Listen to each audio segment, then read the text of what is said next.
Okay, so we'll start with chapter 1 of the text. And His Holiness starts this chapter, and I believe basically all the chapters, with a primary source quotation, which those are interesting to think about.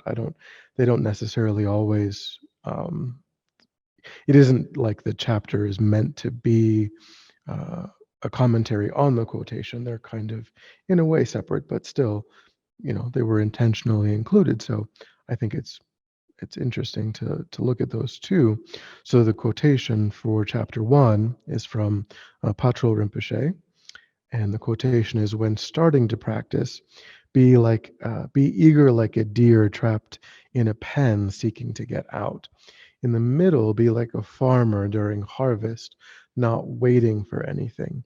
In the end, be like a shepherd who has brought the flock home." So I think for us, for me, I'm a beginner, and I think that's probably where, you know, most people are. So that analogy, is kind of like the quotation in the sutras, from the Buddha to practice like one's hair is on fire, kind of having a real, not thinking of it as something that can wait, not thinking of it as um, something that we can get to when all of the causes and conditions that we think have to come together for perfect practice have come together, like, oh, when I retire, oh, when the kids move out, oh, when you know I get a job that has better hours, um, but to think that there is no time to waste, that um, because we don't know how much more time we'll have in this life. And we know that on this day that we woke up with a perfect human rebirth. And so, best we can do is just to make perfect use of that day. And then, maybe to make some plans um, to whatever degree we can for how to even do as good or better the next day, the next week. We can still think about the future, but we should think about it in terms of course, not knowing if there will be a future, but thinking about it in terms of constructive, what causes and conditions should we be creating so that when the future, if we do get a future, is it constructive? Does it contain the kinds of resources and abilities, internal and external resources and capacities to really continue our practice, in the same way that, we try to eat well, not for tomorrow, but because of disease risk and longevity and, that sort of thing. We're trying to set ourselves up for a long-term payoff, a long-term benefit. But those habits, we establish day by day, hour by hour, and then they build over time. And then, of course, um, the second one, is interesting. Be like a farmer, not waiting for anything. So that's an interesting, because he says like a farmer during harvest. So harvest is the time when it's appropriate to get the fruit of one's practice, to get to actually accumulate. So, and then of course, the farmer sees that their crops are ready, and um, they don't then be like, oh, okay, well, maybe, next month I'll go out and, so I guess what is being said is that if we start with that really enthusiastic mind, that mind that um, takes every opportunity to extract the essence of every day, then because we're going to be studying Lam Rim, we're going to be meditating, we're going to be doing the things that, you know, Buddhists do, then just by doing that, we will begin to see those changes in the mind. We'll begin to make those connections, you know, those insights will start to dawn. And then we, you know, we really see that we're getting closer and closer to actually obtaining the goals of the purpose of studying Lam Rim, the purpose of, you know, actually seeing that those realizations are possible, and then really applying ourselves to get those realizations in the mind. And then, of course, that culminates in the state of enlightenment. I mean, here, I'm not sure, because he says in the end, of course, um, is the state of enlightenment. The entryway into that is bodhicitta mind. Um, or well, bodhicitta has the word mind in it already, but so, you know, the mind of bodhicitta, um, the mind of awakening, um, and when one cultivates that, then one takes responsibility for freeing all sentient beings. And then, of course, the business of being enlightened is just a further continuation, just the acting out of that impulse, because now one can emanate countless bodies, and one really can follow through on their goals of bringing all sentient beings to enlightenment. Um, okay, so, but now we move into the chapter itself, and His Holiness, right off of the bat, introduces the framework that's really central to Buddhist thought, the idea of constructive and destructive, or here he uses, you know, productive and counterproductive, which maybe is a little bit softer, is a little bit, you know, because destructive, and, you know, it sounds a little bit harsher, whereas, you know, productive and counterproductive, that, you know, it's just, but of course, I mean, the word is klesha, the, you know, we're not changing the meaning, we're just trying to maybe find a suitable English translation that helps us to recognize that it's not a moralistic framework, it's a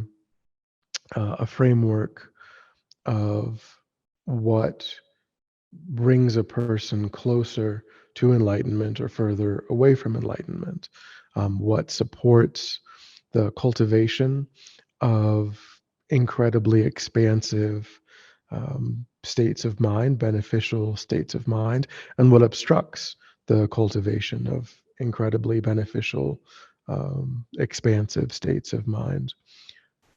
And so, in that way, you could say productive and counterproductive.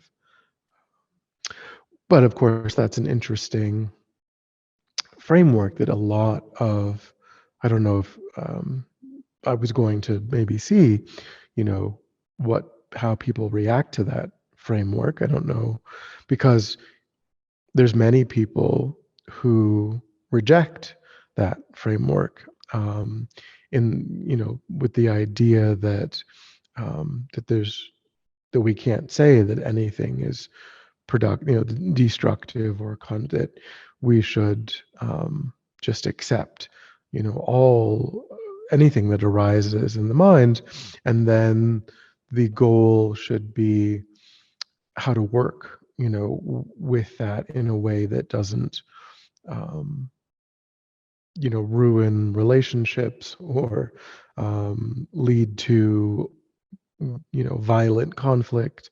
Um, so that's kind of the, I always sort of frame that as the secular humanist sort of perspective, which is really very common. Um, so I don't know, do you have any, do you come down on one side or the other on that? I myself tend to be a realist of some form about ethics. Like when it's funny you say it's a secular humanist. When I hear that, because as a philosophy professor, I teach ethics, logic, and intro. I think that's like subjective relativism. And like one of the things I have to teach my students first is like that's incoherent. It actually doesn't make sense. Same thing with cultural relativism. Like they break down. If you were to try really live them, you can't actually do anything. You'd be paralyzed. I always tell my students it's easier to believe there is no ethics than that you're a relativist about ethics.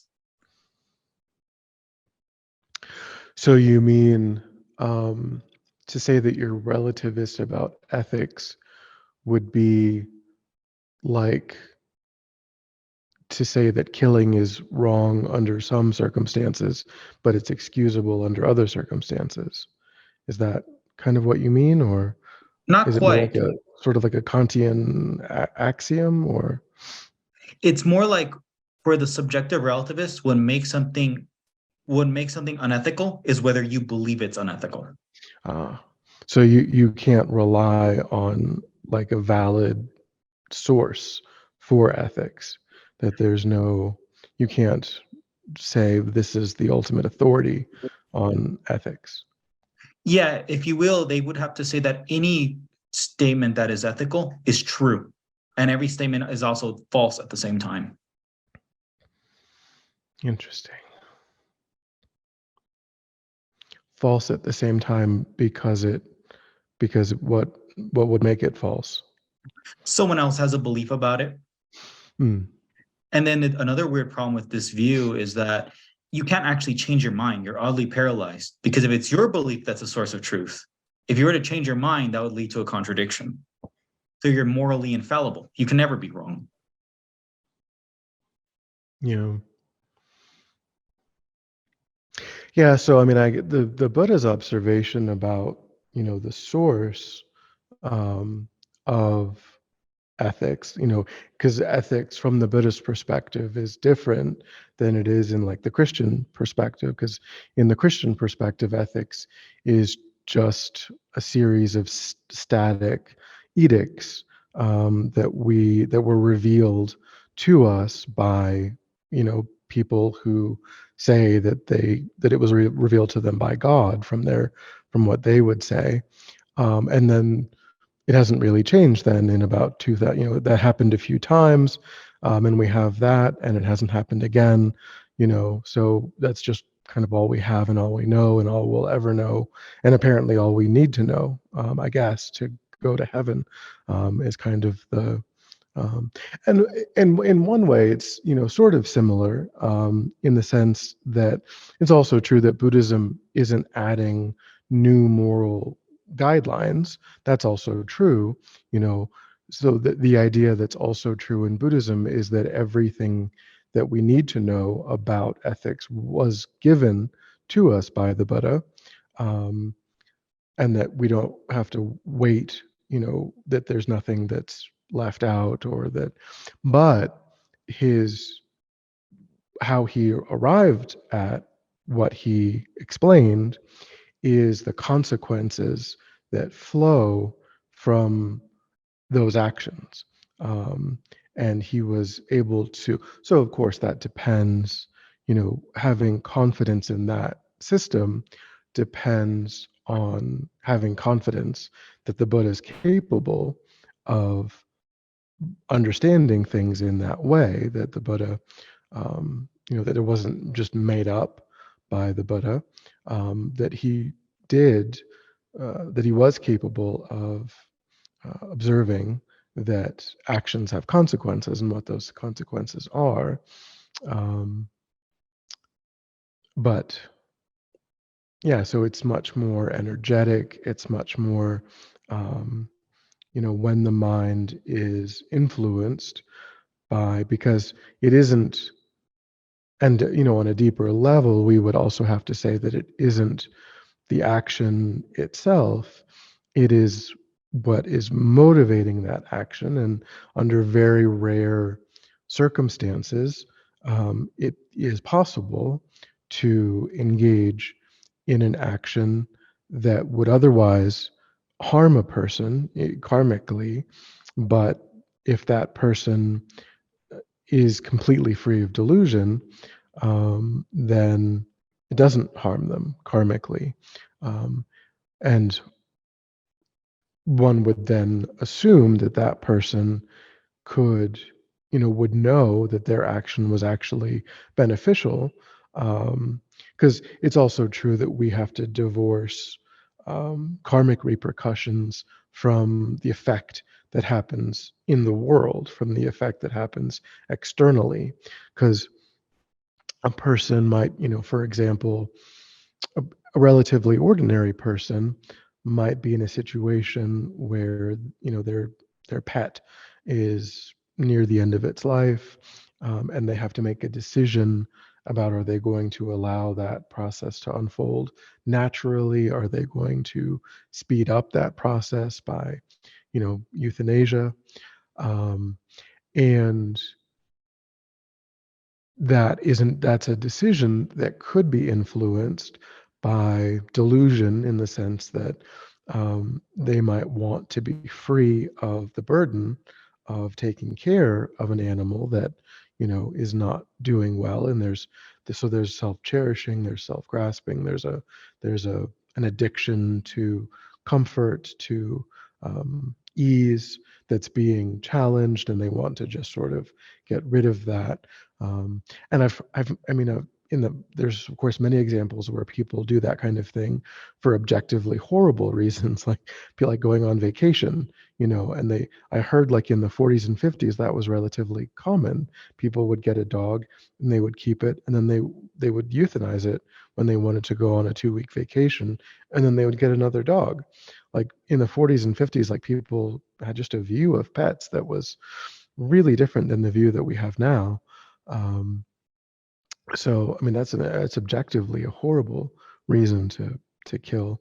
Um, but that decision could be influenced by self-grasping, self-cherishing, or it could really be the person thinking, and rightly or wrongly thinking, that they're benefiting, that the animal is suffering and they want to end the animal's suffering. But and so if that's the case, then the karma is much lighter, because there's really no thought of, I'm doing this because this is uncomfortable. But I mean, to some degree, it is their own discomfort with watching suffering that is. So I mean, it's still complicated, but it's a much lighter karma in that situation.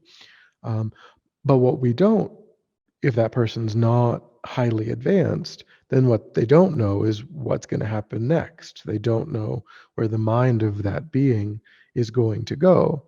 So they can't know, is it actually in the long run more beneficial for that animal to burn off that karma in that incarnation, or have that karma ripen during even the intermediate state, because they've intervened and cut off that lifetime. Um, so the effect of an action in the externally is separate from the karmic repercussion.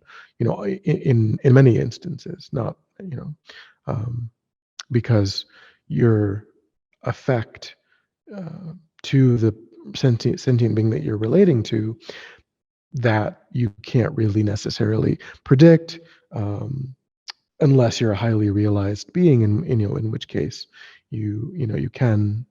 That's why I say, if a person's really free from delusion, then one would be able to assert that they also have some degree of clairvoyance. They also have some, because to be completely free of delusion implies other realizations that are at that level. So for that person, um, the action is not negative for oneself. And ostensibly, if they're doing it, it's because it's actually going to bring benefit to the other sentient being.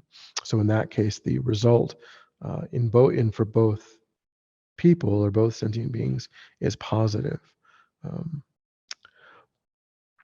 but for us, these actions that the Buddha gave are just proxies for states of mind that tend to precede those kinds of actions for us when we kill, when we steal, when we lie, when we commit sexual misconduct, when we drink too much, or whatever, all of these things. It's very unlikely that for us, we were totally free of a deluded motivation, and therefore we can infer the arising of a state of mind that is counterproductive to moving in a direction toward enlightenment. Um, so that's the where the Buddhist framework for what His Holiness is talking about, is coming from when he talks about um, productive and counterproductive um, states of mind. And then he talks about the anecdotes when these states of mind are arising, like hatred, what have you, when they are arising, because hatred would, likely arise prior to shooting someone, stabbing someone, or, some kind of really violent action. So again, the killing is really just a proxy for that hatred that precipitates the action of killing. So then, really important to think about, given that these afflictions or counterproductive states of mind characterize my day-to-day experience, not necessarily often in extreme ways, but in mundane ways, in small ways, and occasionally in more intense ways. um, it still colors my day-to-day experience. What then do we do about it? What then, it would be a real bummer if the Buddha just said, yeah, these co-arise with mind, and that's it. That's all I'm going to say. But he didn't.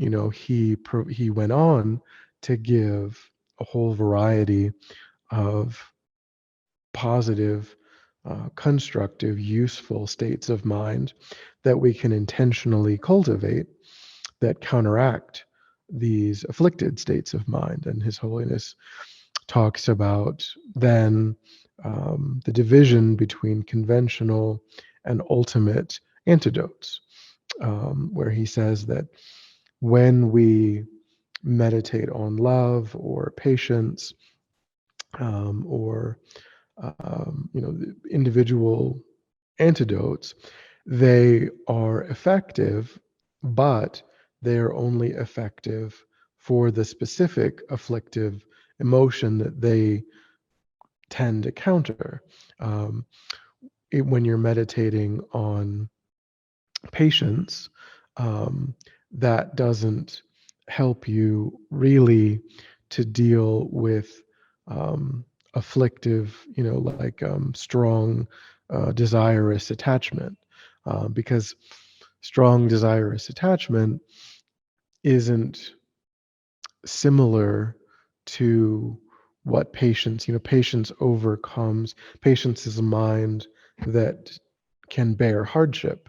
Patience is a mind that can bear insults or difficulty, um, or abuse with a calm, peaceful, as a person is working the problem, as a person is trying to, it's not a state of torpor, it's not a state of inaction, but it's a calm, peaceful state of mind that one engages in while trying to find a resolution to an obstacle or a difficulty or a harm. And desirous attachment is just, there's this thing outside of me. It seems like it's made out of pleasurable, causes, substance, and I like pleasurable things. And so I need to consume or, have or be in contact with this thing. Um, so having a calm, peaceful mind while we're shoveling, chocolate cake. That doesn't really do it. We have to apply another specific antidote to deal with that. So His Holiness is saying that luckily, because as we begin to look at afflicted states of mind, we recognize that there are a lot of them. There's, as I said, there's attachment, there's hatred, there's jealousy, there's covetousness, there's ill will.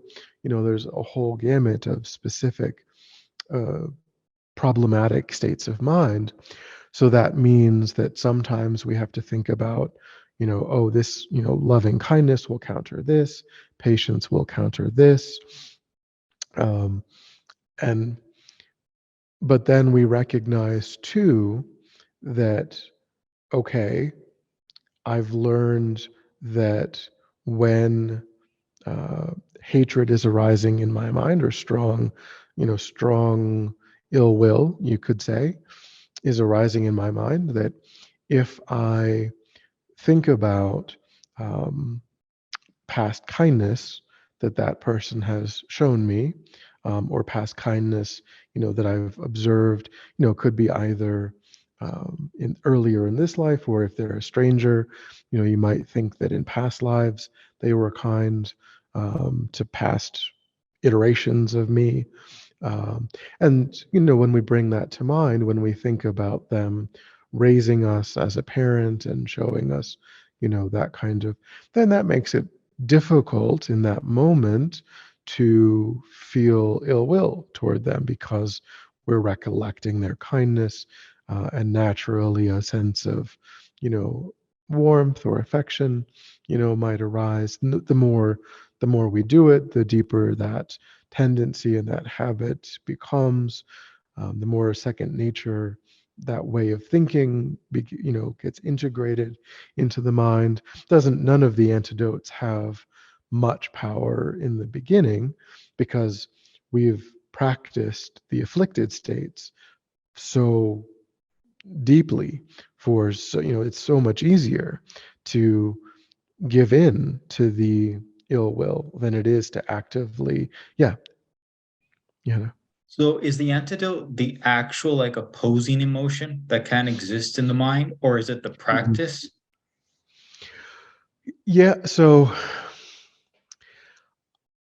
I would say that, the Buddhist view is that, um, that in the mind, um, that the mind can't um, comprehend, or can't cognize, or be involved with two different objects at the same time.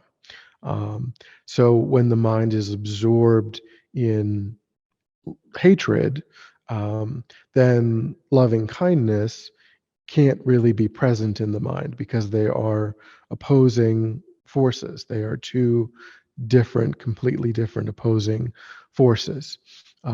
We can go back and forth. We can have some moments of hatred, and then we can be like, oh, but wait, let me think about this. It's good, better if I oppose this. So we can kind of argue with that, and then the mind kind of moves back. Then they're like, no, but wait, this person really is a jerk. They really deserve to be, So we go kind of back and forth.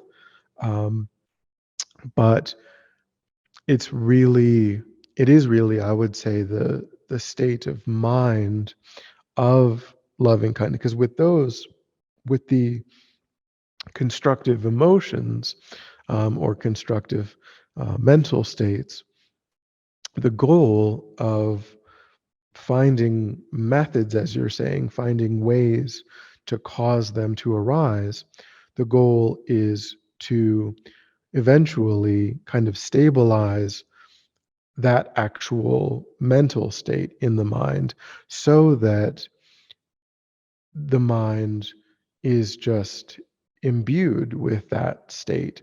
And when the mind is imbued with that state, then its destructive opposite can't arise, because when there's loving kindness that we can stabilize in the mind, or patience that we can stabilize in the mind, or generosity that we can stabilize in the mind, then miserliness can't arise. Then ill will can't arise, because the mind has stabilized a sort of baseline degree of its opposing mental state. And it's like fire and water. They just, but the problem is, of course, for us, our concentration's not that good. We haven't really practiced it that much. What we have practiced these negative states a lot. Um, and so for us, the process of it's going to it's going to require calm abiding. It's going to require all kinds of um, realizations that we just haven't had yet in the mind, in order to get to the point where patience is our baseline state, where generosity is our baseline state, where loving kindness is our baseline state. And still, of course, there's still degrees of that. We're still, even a person who has calm abiding is nowhere close to being fully enlightened. So when we say, you- so still we're making it harder and harder for um, these states to arise. But really, so there will come a point where, like, relatively minor irritations don't arise in the mind. As a person's progressing toward enlightenment, they will reach a stage where the traffic just, they don't think about the traffic, they don't think about their upstairs neighbor being noisy, etc. The kind of minor things, those get completely, they just don't register.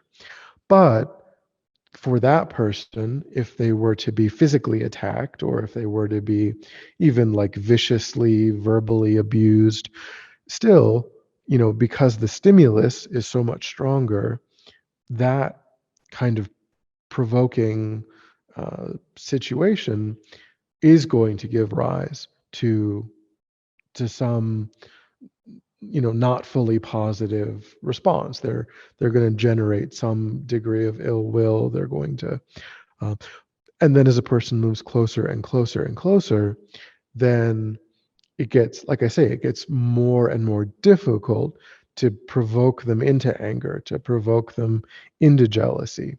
It requires a greater and greater, more and more intense situation, because they've got a handle on the things that are lesser on that list.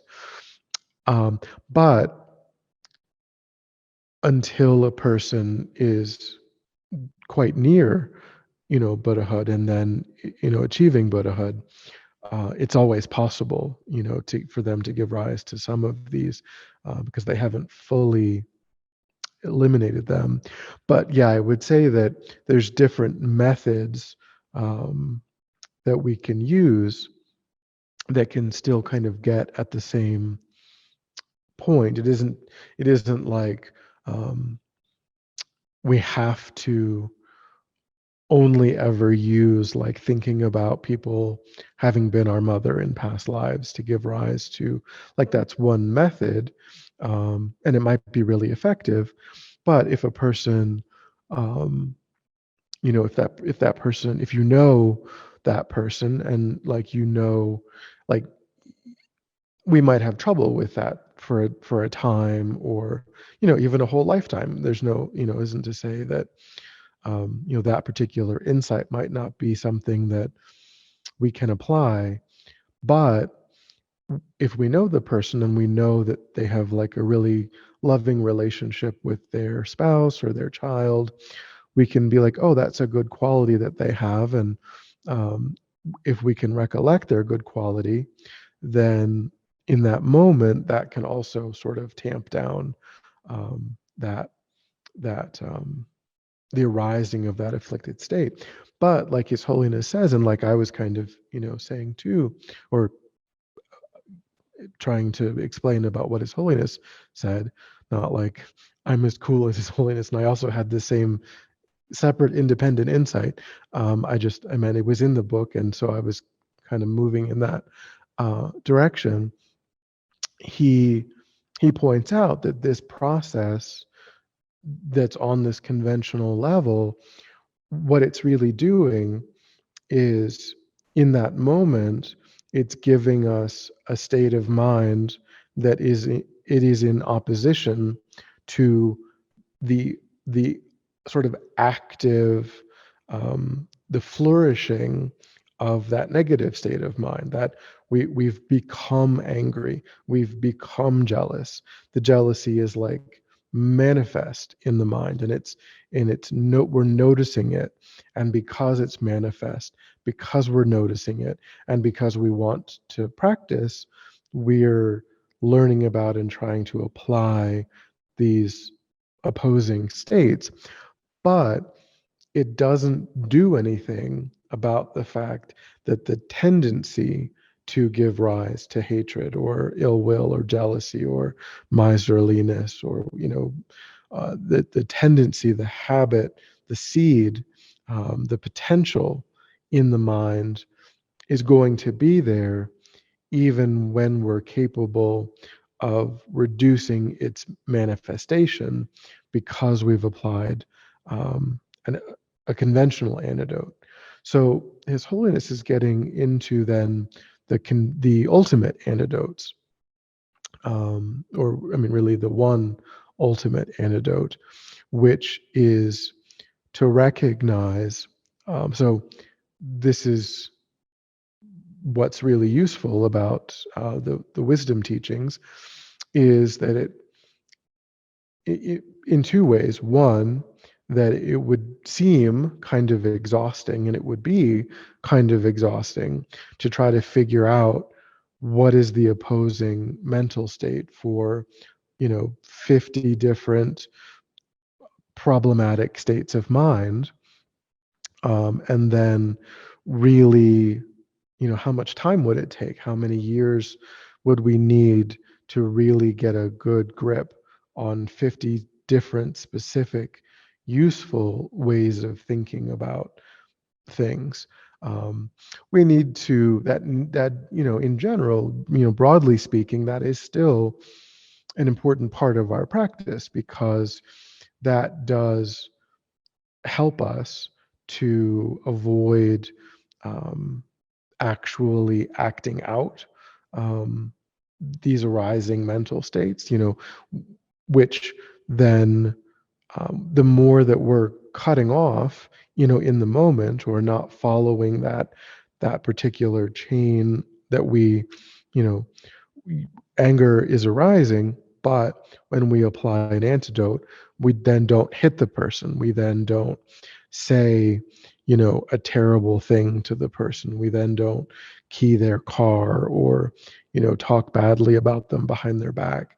We're prevented. We're able to avert those coarse manifestations of that, arising, that manifesting of that negative mental state, and therefore we have less negative karma to deal with. Um, it's still not none, because there was the arising of the ill will, but we didn't compound that then with doing something that harmed them.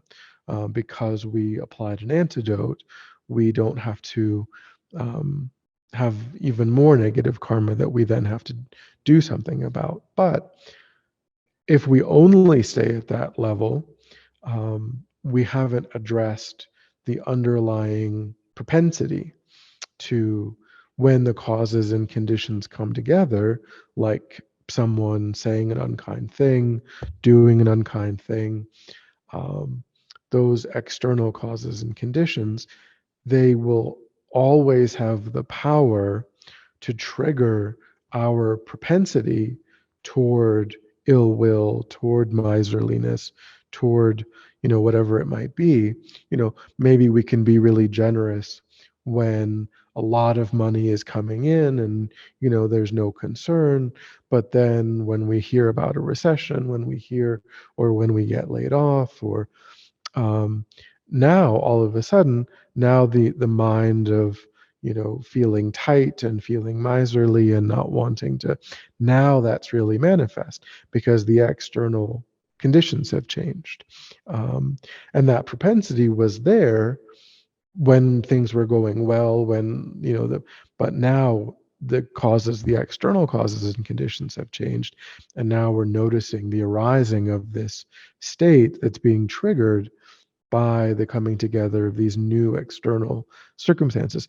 Just in the same way that we might feel like we're happy-go-lucky and patient and so on, but because generally people are not saying terrible things to us, they're not insulting us, they're not threatening our lives. um, but as soon as someone does, then we have some kind of less than awesome reaction to that, um, which is triggering that propensity. And um, so it's the coming together of these external circumstances. But if and when we recognize that all of these afflicted states of mind have in common that they depend upon what's called fundamental ignorance to empower their arising. So it isn't that their arising is ultimately powered by the external condition, the unkind word, the unkind deed. That's conventionally what triggered it. But ultimately, what triggered it is the fact that in our own mind, there exists the operation of fundamental ignorance. But for the operation of fundamental ignorance in our own consciousness, that destructive or afflicted way of responding to what the circumstance is would not have arisen. You can insult a Buddha all day, every day, and they will never react with ill will. They will never react, and you can put them in the most squalid of conditions, and they will never fail to act with the generous mind and so on. Even if their own life is threatened, they'll be like, well, that's fine. I'll just come back some other way. And it's better to have that incarnation fall away than to engage in some kind of harmful, to not benefit sentient beings, to not act in a way that's helpful to sentient beings. So then, not only as practitioners, as I mentioned, still there's a lot of those conventional teachings, those conventional antidotes.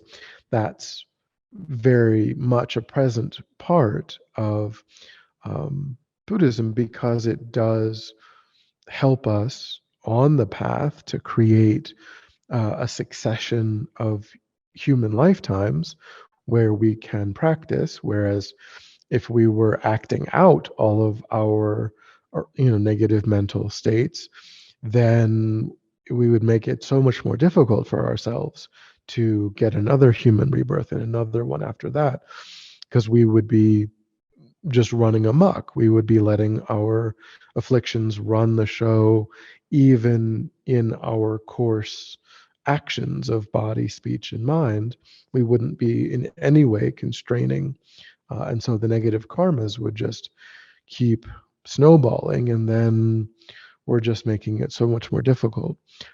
But in addition to that, the main emphasis is on understanding and overcoming fundamental ignorance, causing it to not be operative in the mind, uprooting it completely from the mind, as it is equally empowering these things that look different. When hatred arises, it looks different than attachment. And when attachment arises, it looks different than jealousy. And as we've said, if you want to oppose hatred, you need the right specific antidote for opposing hatred conventionally. If you want to oppose jealousy, you need the right conventional antidote to oppose jealousy. But all of these things that look like different afflictions, they all depend upon the fact that fundamental ignorance is an operative part of the mind. So, if and when fundamental ignorance can cease to be an operative part of the mind, every single one of the afflicted states vanishes simultaneously. Um, and vanishes completely. Even the impulse, the latency, um, the tendency, the habit, the propensity, the capacity of the mind to, at some future time, under the right circumstances, give rise to that state, that also is completely eliminated when we fully achieve enlightenment. So whereas all we're otherwise doing is just sort of applying these helpful band-aids, but still they're necessary. They have a role, they have an important role, but they don't get deep enough to prevent the arising of these states again in the future. But wisdom, realizing the nature of reality that opposes fundamental ignorance, that does have that power. So His Holiness says all the Buddha's many teachings are aimed at attaining liberation from cyclic existence, with its endless movement from one lifetime to another and achieving omniscience. Ignorance is the root of everything that stands in the way of these attainments. Ignorance binds us to suffering. Therefore, ignorance must be clearly identified. So that's um, the first thing that we discuss in chapter 1 is then how do we identify what ignorance is? What do we mean when we say that fundamental? And here he's just using the word ignorance, but the Tibetan sort of um, more technical way, because in English, colloquially, ignorance can mean just a not knowing. Um, so which he addresses when he says, so he defines what he means. He says ignorance is not just other than knowledge, it is the contradiction of knowledge.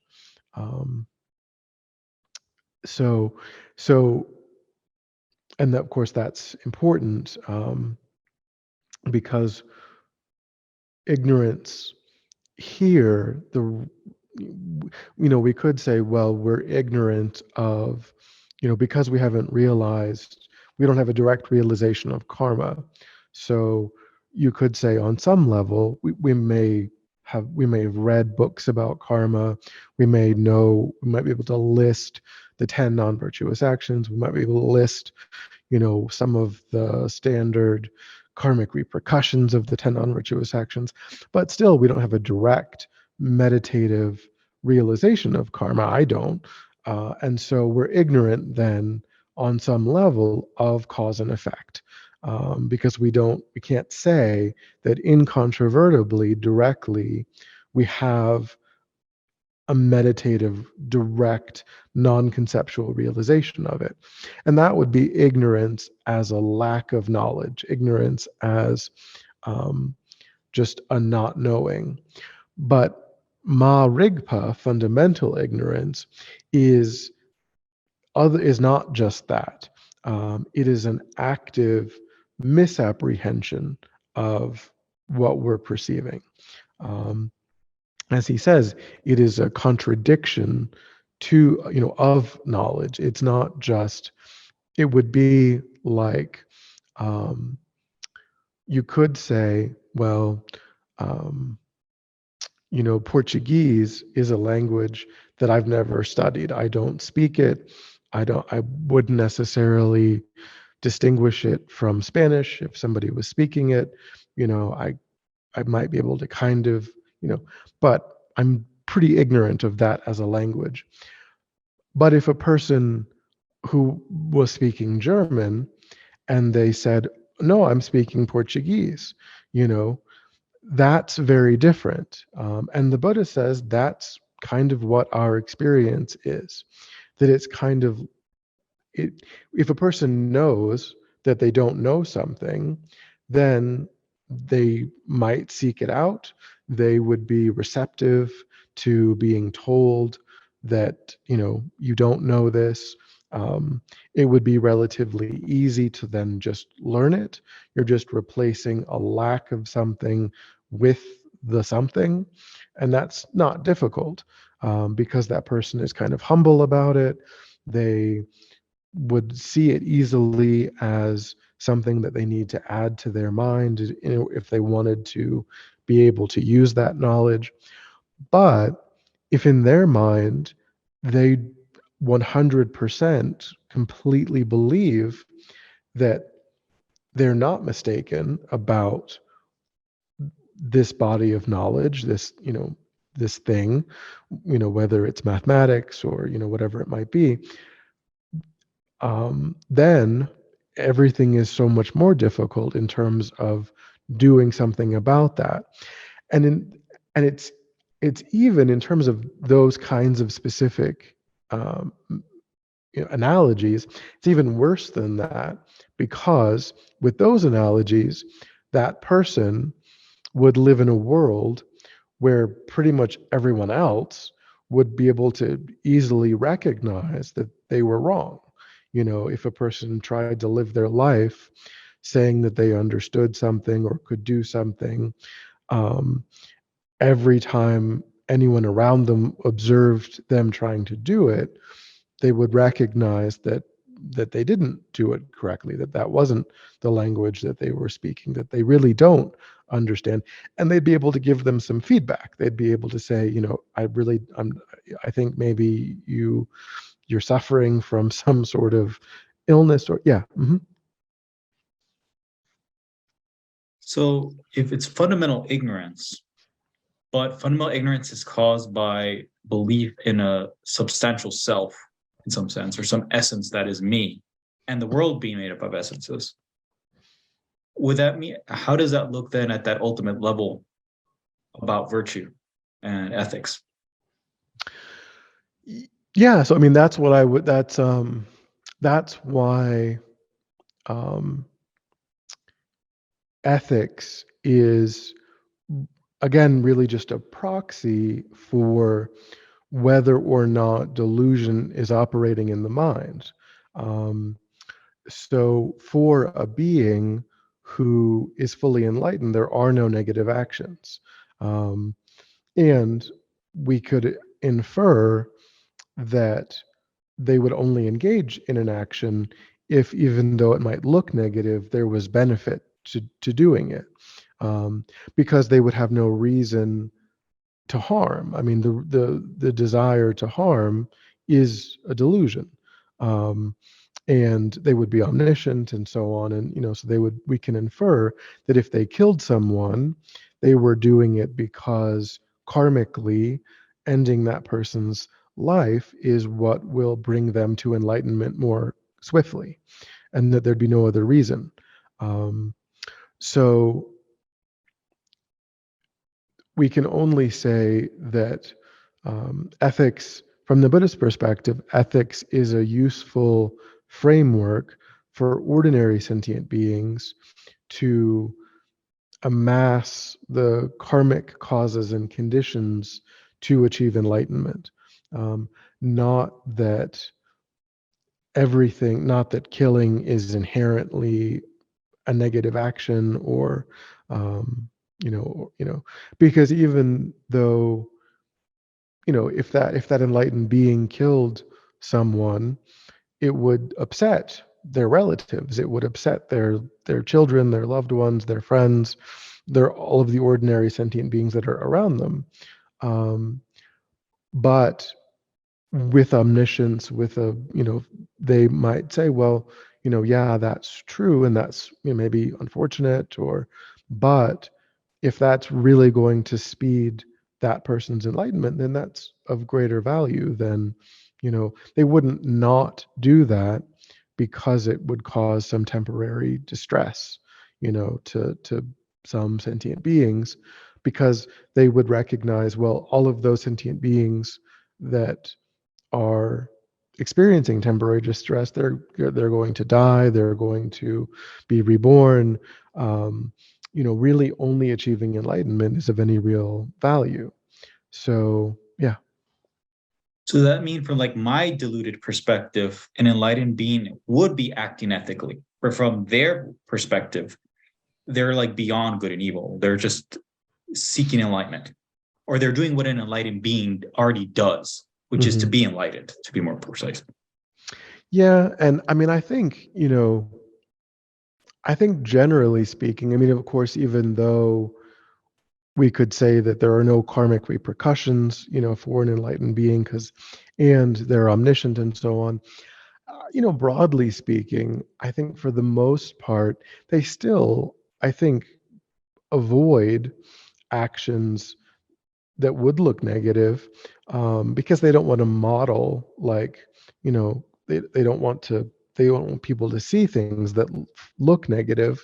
Um, Maybe in really rare circumstances they would, do something like that, but they also probably recognize that when we see people that look like, that they're lying or stealing, or then we think, oh, this is supposed to be a holy being, or, a teacher, or, and so, well, maybe it's okay if I do it, maybe it's, so I think they recognize that we have kind of weak minds, um, and so they probably generally don't do things like that except in extraordinary circumstances. um, but yeah, we can't say that it causes, um, them any kind of negative karmic repercussion if they're truly enlightened. Um, yeah,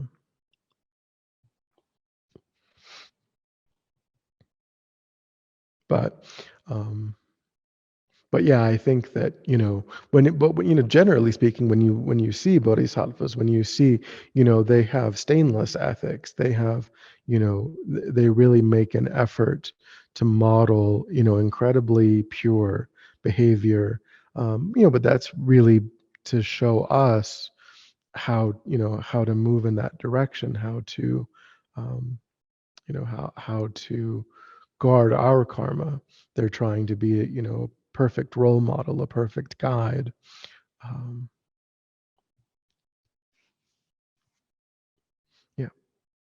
So in beings like Siddhartha, like he's supposed to go to hell to help beings. Since karma doesn't act on him, it's not really our experience of diluted hell, basically. It's his own enlightened being's experience of reality, I guess. Yeah, I mean, from his perspective, I mean, he would not experience any suffering in that. He would um, recognize that all of the beings around him were, because of their obscurations, because hell is hell for those beings, because of what's in their mind, and because of the karmic appearances that are arising due to the force of the karma that they created. Um, but an enlightened being can certainly be in that environment without experiencing any kind of, they wouldn't also be suffering along with those sentient beings. They would just be voluntarily manifesting there because that's where the sentient beings that need help are. Uh,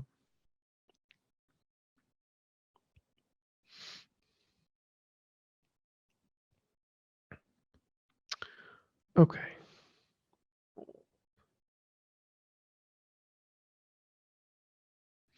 So he says, ignorance would have us believe that these phenomena exist we could just say that all phenomena exist in some fundamental way.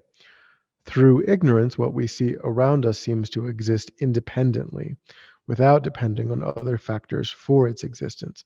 But this is not the case. By giving people and things around us this exaggerated status, we are drawn into all sorts of overblown and ultimately hurtful emotions.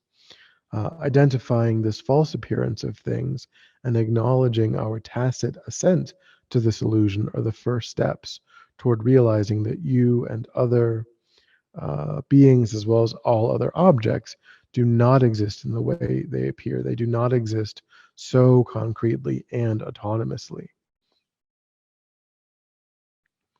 In the process of developing an accurate assessment of who you really are, you need to appreciate the disparity between how you appear to your own mind and how you indeed exist. The same holds true for all other people and all the other phenomena of the world. So, going back to how fundamental ignorance is a contradiction to knowledge, this is how, specifically it's and the real tragedy then, too, is that we share the exact same delusion, or the exact same operation of fundamental ignorance with every other, for us, every other ordinary human being on the planet, which is why no one, unlike the other analogies that I gave, of more conventional body of knowledge like a language, we can't get feedback from anyone that is around us, because they will be mistaken in exactly the same way about the objects that we are mistaken about. So they can't be like, hey, you think you're speaking German, but you're actually speaking English. And so maybe you should see a doctor. Maybe you should get a CAT scan. No one can give us any kind of helpful, no ordinary person can give us any kind of helpful feedback, because they're going to completely agree with our mistaken view about how things exist. So, this mistaken view, as His Holiness says, is concretizing what we perceive. This whole body of this whole body of knowledge, this wisdom, is really a critique of how sentient beings get knowledge about their environment, about everything that they cognize. It's a critique about how knowledge is generated in the mind. It doesn't really say anything about those objects of knowledge, about the things themselves. It sounds like it kind of does when he says that, there's appearance and reality, and that kind of sounds like we're actually talking about the things that are being cognized, but really we're talking about how cognition happens, because it happens irrespective of what object is being cognized. Mhm. Does that mean then that it's really saying I perceive there be essences and substances, including myself, but none Mhm. of the things which I say are essence are really essence or substance? It doesn't mean necessarily that there is an essence or substance, but just that what I perceive there to be and what I can reason to is not what it is. Um, so Buddhism would assert that it is that what we are mistaken about is the fact that when we cognize anything, we have certain data that are coming to us about that object, um, but then we layer on top of that some findable, true, inherent, as you're saying, like self or essence, that seems separate from oneself, that seems like that it persists and resides in what is being cognized. And the insight is simply that there is no such um, essence. There is nothing aside from that Buddhism posits about objects. It is just that when we engage in cognition, we ascribe a findable, true, inherent thingness or essence to every single object of cognition, and that layering on top of the perception is mistaken. And all we need to do is recognize that it's mistaken and recognize that it's a layering on top of what we observe. Um, and and then we don't need to and then Buddhism doesn't say anything else. It doesn't say, oh, but it's really like this, or you know, if you saw it correctly, then this is the one way in which it would appear to all correct cognizers, that you know it would have, it would have a different color, or it would have a different, you know, and it would, but it would be the same different thing for all, you know. That's not, it's not like, it's not a chair, but it's really this other thing. And if you were enlightened, because you're enlightened, you see, you know, you know, you see the code, you see sort of like the matrix, you know, code that comprises it. um, it's not like that. What it seems more like, an enlightened being would see all of the different ways that all different kinds of ordinary sentient beings would perceive that object simultaneously. And they recognize that it's a karmic appearance that's valid conventionally for that sentient being, but for a different sentient being, there's a different valid karmic appearance.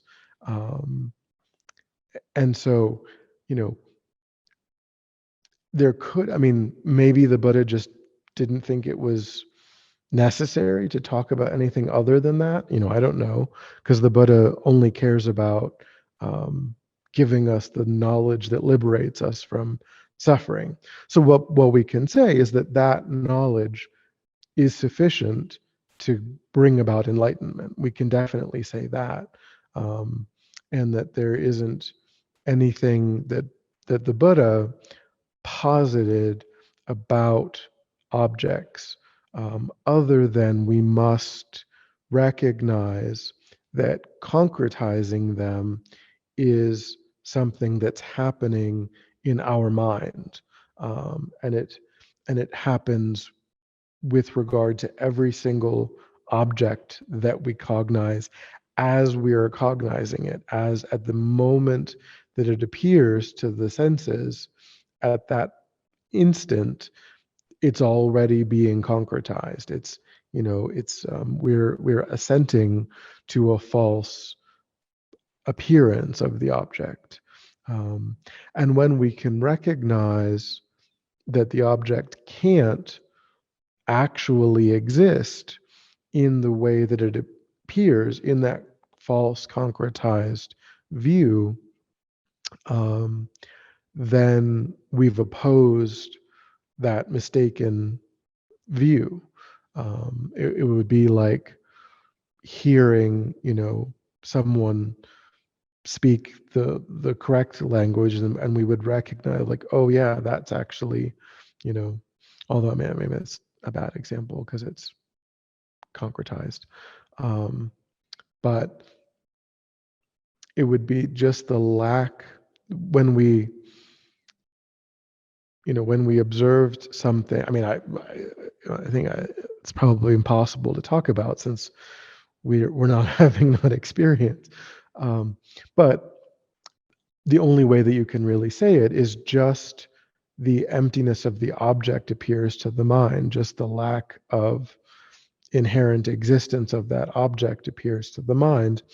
And for an ordinary being, they can only realize the emptiness of an object in meditative equipoise, in a deep, concentrated state, thinking, analyzing the object and actively refuting. For a Buddha, the karmic appearance of the object and its emptiness can arise simultaneously, but only for a Buddha, not for an ordinary sentient being. Even after a person has a direct perception of the nature of reality, they can only perceive it in meditative equipoise. Once they arise from that, the world of appearances comes rushing back in, and then they just don't assent to it. They know that what they are observing isn't the way things are, but they can't actually they can't actually perceive the emptiness of the objects. They can only perceive their appearances. They just understand that what they are seeing isn't the way that they actually exist. But still, they can't actually cause the direct, non conceptual realization of emptiness. It's sort of like the imprint of that realization is able to bleed over into their waking lives in a profound way, but they can't actually hold the direct appearance of emptiness of objects simultaneous with the sensory experience of the object. But a fully enlightened being is able to do that. Um, they can, they don't. Um, yeah.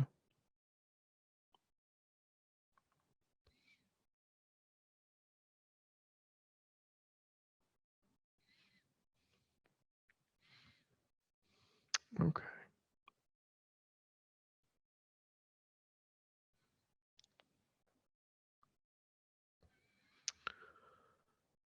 So we've only covered the first chapter. We're behind already. Um, but that's all right.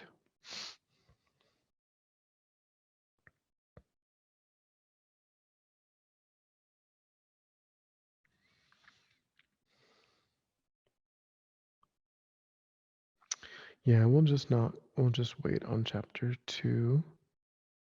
But see if I skipped anything in chapter 1.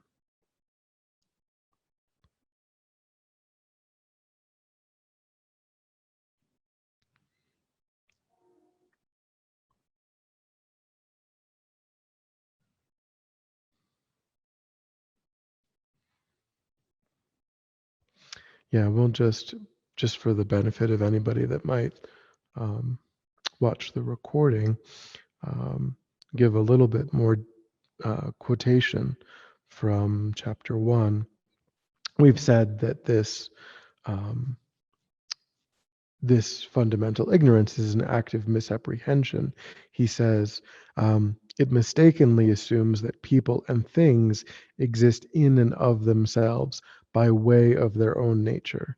This is not an easy concept to grasp, but it is very important to identify this faulty perception, for it is the source of destructive emotions such as lust and hatred. Um, in Buddhism, we repeatedly speak of emptiness, but if you do not see how people mistakenly attribute to things their own inherent existence, it is impossible to understand emptiness. You have to recognize, at least in a rough way, what you are falsely superimposing on phenomena before you can understand the emptiness that exists in its stead. Understanding how you actually exist, who you really are, without the overlay of false imagination, is the main topic of this book. Yeah, so it's this idea that when we perceive, everything that we perceive comes along with a label. We perceive tables and chairs and books, and it's like the book has a neon sign saying "I am a book," and we think that the only valid way of relating to it is its bookness. We think that this neon sign is contained in the book itself. But then when we that sort of the uncritical, unanalytical sort of autopilot perspective that we just kind of maintain as we go through life, because we're busy, there's a billion things that we are exposed to, our concentration isn't so good, our stability of mind is, relatively weak. um, and so it's just really easy to do that, to think chair and book and table and floor, and that these things contain their own broadcasting neon sign showing us what they are from their side. But if you spend more time, if you take more, you put in more effort and you think, well, you know, the book has a front and a back and it has pages, and there's words on the pages. So if there's 200 pages in the book and you cut one page out, now there's a book with 199 pages and a front and a back and a spine. Is it still a book? Is it, now something else? If you take off the front cover, is it still a book? If you take off the back cover, is it still a book? If you take out every 50th word from the book, is it still a book? Um, and if if I have just the front cover, do I have a book? If I have the front cover and the first 50 pages, do I have a book? If I have the front cover, the spine, the back cover, and the first 10 pages, but the other 190 pages are somewhere else, do I have a book? Um, and so what we recognize is that, yes, there are parts, there are, you know, and then, but then, the paper also, what did it used to be? It used to be a tree, and then it was processed in various ways. When did the tree become a piece of paper? When did the ink become words? Um, and so if I have just all of the words, like cut out and laid out on the floor, do I have a book? That's mainly what a book is the words in it. But if I just have the scattering of the words on the floor, do I have a book? Um, so we recognize that a book is comprised entirely of things that we wouldn't call a book. We wouldn't call the front cover a book. We wouldn't call the back cover a book. We wouldn't call the words in the book a book. We wouldn't call a tree a book. We wouldn't call ink a book. But somehow, when you get all of the right combination of causes and conditions, and you join that with a culture that's created the idea of a book, and it's created the commonly accepted definition of what a book does, what, how, why we distinguish a book from a phone, is, I mean, a phone can contain books, so it's also not even true that we would have to have a physical book. We have this idea of non-physical books. Um, and that's also just so, but still, we don't recognize that the label is something other than a label. We think that the label has some power to it, that it refers to a findable thing, that the label isn't just a designation that culture has established. We think that it actually points back to something that's identifiable, and possessed in the thing that we give the label to, when in fact it is just a designation in culture. And in our particular, if you were to take a book to a society that's been isolated, that hasn't developed a way of preserving written, maybe they use tablets, I mean stone tablets or clay tablets, or um, so they wouldn't have a cognitive framework for a book.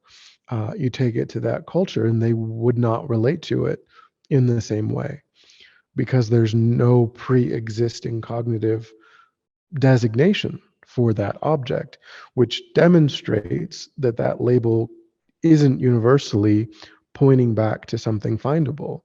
Because if it was, then any sentient being would look at it and know what it was. They wouldn't need to be taught. They wouldn't need that pre-existing cultural reference. Um, and the real problem is that we do this to ourselves. We do this with regard to our personality. Um, our personality is also comprised of only things that we wouldn't call a personality. It has parts and so on. But then, as soon as we label all of those parts as me, then we cling to it. And then we feel like it needs to be protected. It needs to be only experiencing comfort.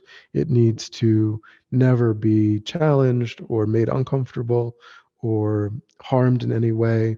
Um, and so we go through life then with this really fragile sense of identity that can be wounded when someone says an unkind thing, can be wounded when there's traffic.